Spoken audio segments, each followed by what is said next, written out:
I'm Dr. Bobby Hoon, and let's queer up trans rights. Women's History Museum bill fails after GOP adds transgender exclusion rule.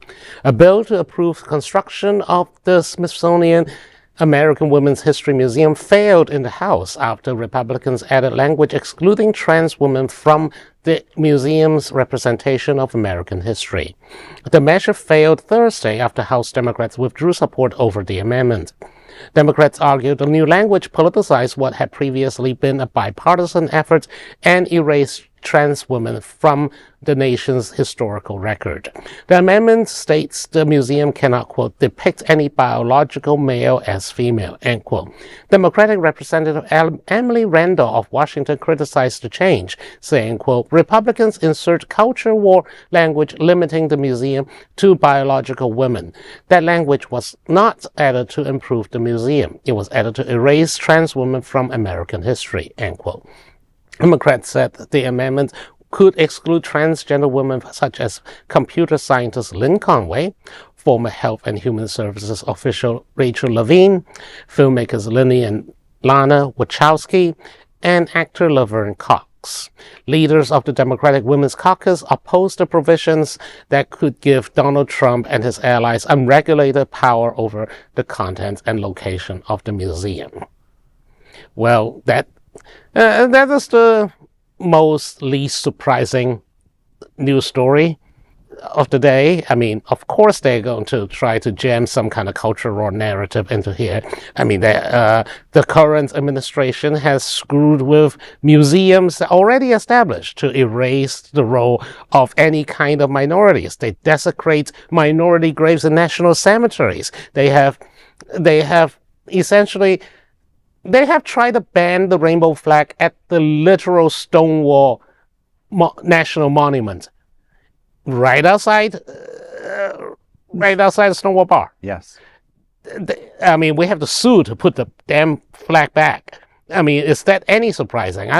Kudos to the Democrats to vote it down. And also, what kind of law would give the president and his allies unregulated power over the content and location of the museum, given this administration's hatred for any woman who is not a compliant, evangelical trad wife? What are they going to do? Put in it? Well, it's normally not that controversial to let the administration figure out where to put a Smithsonian museum on the National Mall. Normally you can trust the government to do that, but I feel what you're saying. I also agree with you, Bobby. You've made an excellent case for designating the Republican Party a hate group against LGBTQ people, the way they've acted with everything. But I have to say, given the fact that cis hetero women have been so terrible as a group towards trans women, I'm okay with their museum getting delayed a little while until they get better with trans women. Trans women are women. Maybe if we treated trans women as women more, we'd have a museum for women by now.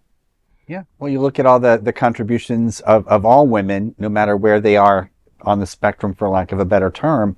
And, what is it going to come down? That, we're going to have to do chromosomal testing on everyone to make the right happy. I mean, this is very, very sad state of affairs when you look at all the people, which is just a fraction of, the transgender population that has made wonderful contributions to the arts, science, and technology.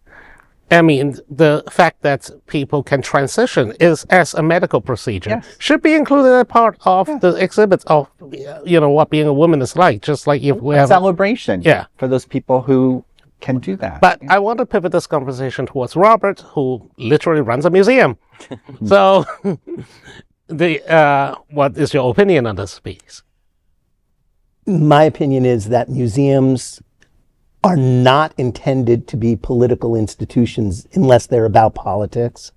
They can hold information and archival materials from all the political world, but they should be unbiased in how they present them.